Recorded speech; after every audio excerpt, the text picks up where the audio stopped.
I stepped away from content creation for 7 months, but now I am back and ready to get started again. So for this video, I want to talk about some of the reasons why I left, how my business did while I was gone, and what really changed. And if you were here before I took a break, I was dealing with some pretty heavy burnout. I did everything that I could to push through it, from almost quitting blogging to deciding to restart my blog, and it got to a point where I just simply could not push through and create more content.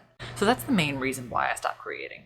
But at the same time, there was a lot going on in my personal life that I just had to step away and deal with. As you can see, I am in a completely brand new place, and it all just came to a head, and it made much more sense to just step away from creating for a little bit.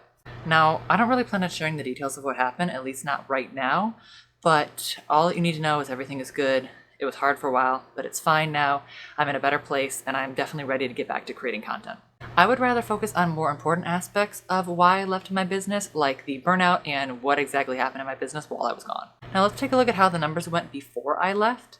I was pretty sporadic with posting towards the end since I was dealing with a lot of the heavy burnout and just trying to push through creating content. So I'm going to be looking at May through June because June was the last month that I posted in. So you can see I did 5 videos. 4 of those were in May. I was posting pretty much regularly, and then I only posted 1 time in June. And in between all that, I got 12.9k views. I made almost $200. I got 129 subscribers, and I got 658 watch hours. So traffic was pretty consistent because I was still posting, and it didn't matter that I wasn't posting a lot. You can see that I got a little bump when I posted, but for the most part, traffic was consistent. And at the same time, I almost quit blogging because of the burnout, which I talked about in this video right here. So because of that, I really stopped posting in the blog around May, sooner than when I had stopped posting on the YouTube channel. So I posted 4 blog posts in April, and then in May I only posted once, and in June I did not post at all. By this point in May and June, I was pretty much only doing client work and the bare minimum, especially in June. And the traffic here for my blog isn't much to share. I did skip the first few days in May because I got hit with over 5k in spam traffic, so that obviously skewed the results a little bit, but there wasn't much more the first 5 days of May, so it wasn't worth including.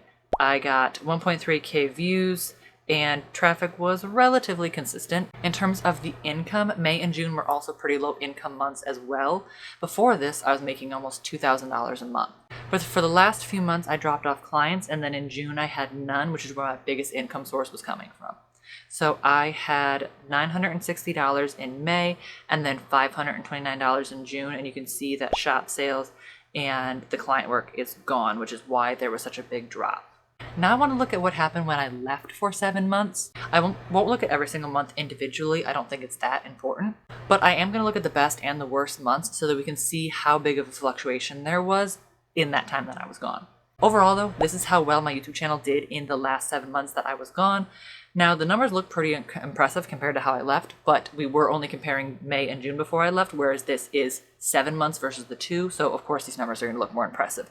But I did get 40,000 views, 2,000 watch hours, 454 subscribers, and I made $658. So considering I didn't post for that entire time, that's really good if you ask me. Now July was my best month, which makes sense considering it was only the month after I left.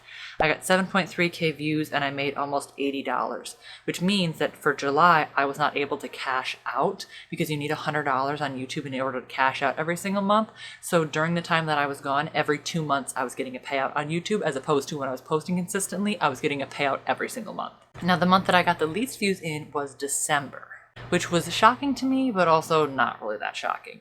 Normally, January and December for my channel do really, really well because people are starting to look for how to start a blog for the new year, and I post a lot of how to start a blog content, so those months typically do really well for me. And I also have 2 or 3 how to start a blog videos that do well all the time throughout the entire year. They're pretty much always my best videos, so of course January and December, those videos go up in views. But I hadn't posted in a bunch of months, so I wasn't getting those views plus the consistent traffic from new videos. I was just getting views from old content, so it does make sense why December wouldn't be as good of a month.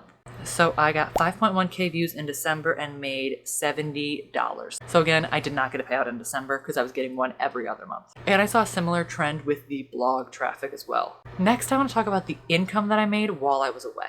Now, my income, of course, it fluctuated a lot. I had no Pinterest management clients since May, so my income was obviously down. But the passive income that I worked hard to build paid off while I was away. There was one month that I made $1,000 completely off of passive income, and I hadn't posted in months at that point. I'll probably do a full income breakdown for all of 2025 in a different video, so if you want to see that breakdown, make sure to subscribe down below so you do not miss out. So now that I'm back, I want to talk about what happens when you take a long break. Do your views go down? Does YouTube punish you and shadow ban you so that your videos don't get as many views anymore? Because I know a lot of creators are concerned and worried about taking a break even though they feel like they need one, because they feel like they need to be consistently on the rat race of posting all the time. And apparently the answer to those questions is no, they don't. So I posted my first video back on January 28th. And this is all of the stats for January. So you can see that 2 days after I posted that video, I got a huge spike in views. And YouTube actually tells me that I got a huge spike and says, congrats, your channel's views are up 30%, mainly due to more people watching several of your videos from outside of YouTube. And I have a feeling that has to do with the fact that I posted a video 2 days before. This video still did really well, despite the fact that I hadn't posted in 7 months. It is the #1 video out of the last 10 that I posted in terms of views and everything like that. I got 437 views in the first 5 days and 23 hours, so basically 6 days.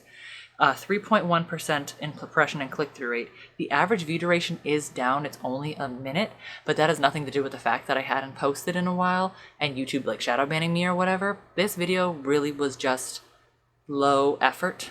I don't want to say low effort, but it was mostly just for me to get content out and start getting the ball rolling and posting again. So I wasn't expecting a lot from this video. It was mostly just me getting a video out for myself type thing. But regardless, it still got 437 views. My typical is 140 to 240.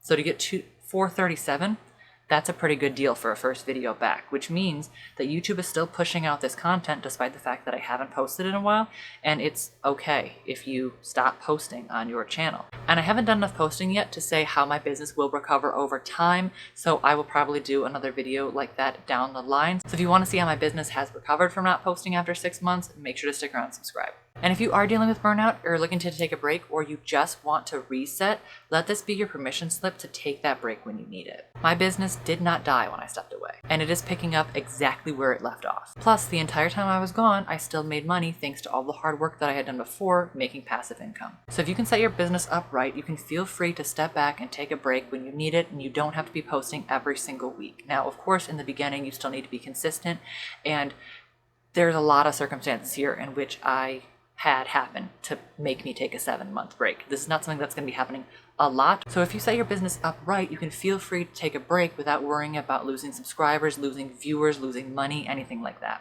And if you want to check out more content from me, you can check out either of these 2 videos here. Make sure to like if you like, subscribe to my channel down below, and I'll see you in the next one. Bye!